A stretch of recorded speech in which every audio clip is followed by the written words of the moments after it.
All right, well, let me bring in Donald first. Got the prosecution's point of view on this. Obviously, they're thrilled with the ruling about the BBC documentary, a bit reminiscent of the big case we just left, and that is Scott Peterson, when I think he made a big mistake sitting down with Diane Sawyer, Gloria Gomez, and others, really came back to haunt him. Is this a big, big win for the prosecution? It's a huge win. Michael Jackson got on national TV. Actually, he spoke to the world and stated that it was okay.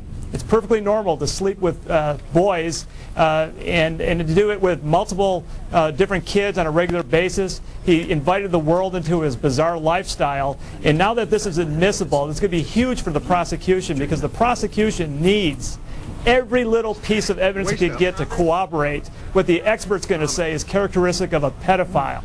Michael Jackson has all those characteristics. For those of us who are familiar with these type of cases know that they're there, but the jury might not know that.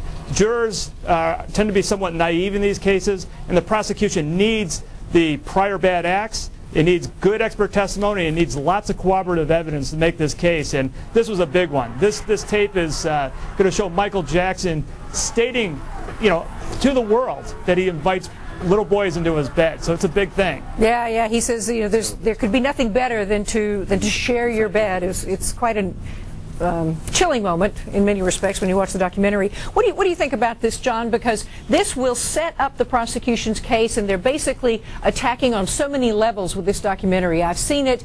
I found it very disturbing, and that's going to set up a very different Michael Jackson, a very different character, long before they get to the accuser's testimony. Well, I think it cuts both ways. I don't think there are that many people in the world who don't know about this or who haven't seen it, so it's not a big surprise. Oh, you'd be surprised. You'd be surprised. I would say this. In Santa Maria, I don't think you're going to find too many people who haven't heard about it or seen it, but it's no big deal. It's coming in. So the question is this relevant evidence toward the charges against Michael Jackson? And what Donald said is true. They need every bit of help they can get, because this case stinks, and there's very serious credibility problems with the people, the accusers, in this case. So they have to prop this thing up with everything that they can. And of course, the defense would rather not have this stuff come in that's not directly relevant. And of course, the prosecution would like to have it come in, and they'll fight back and forth about this all the way through.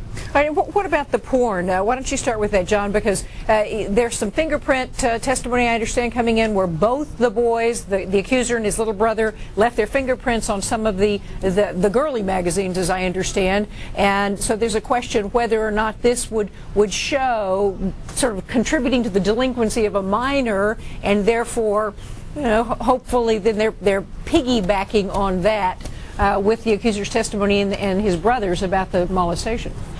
Well, first of all, remember, Catherine, now we're not going to call this porn. We're going to call this adult material. That's the first thing. Okay, well, on this TV show, I'm going to call it porn. Okay.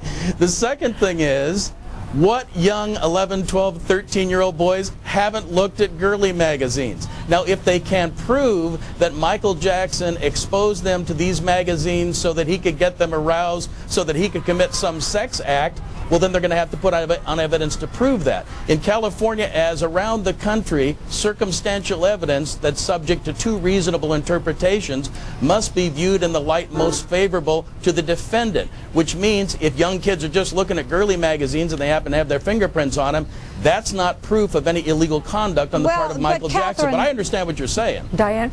Catherine, as you know, it wasn't just a few girly magazines. Sure. Ron Zonin, the assistant DA here in court today, said that they found an extensive, a large, that's what he called it, a large collection of porn, man on man, naked children, some graphic, some, quote, very graphic. As we reported on your program earlier this week, there were at least 5 porno movies taken from a box near the Diane, bed, what about a whole fingerprints? box full of, it's not just a couple. No, but the point I was making was the fingerprints. You tell me if they found fingerprints on any of the man-on-man or children, because the only thing I'd read, and I can clearly be wrong, was that they found fingerprints on some of the girly magazines. That's what I was referring to.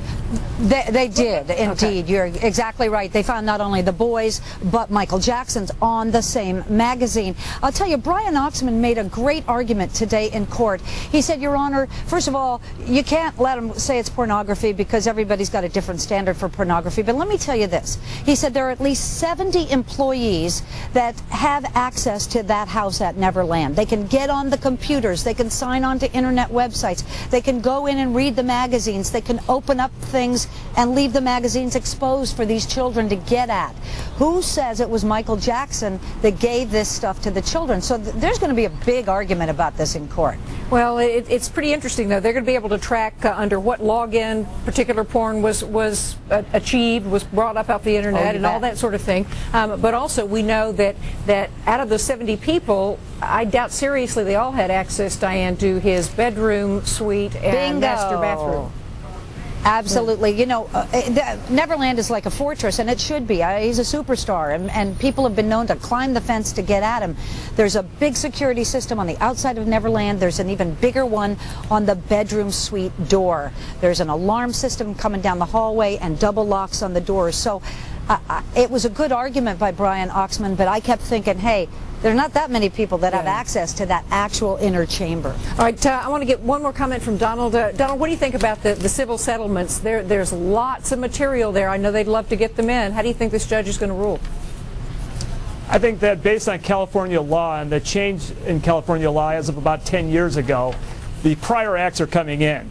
I don't know why the judge has delayed ruling on that, but whenever these cases are prosecuted now, the prior acts evidence comes in.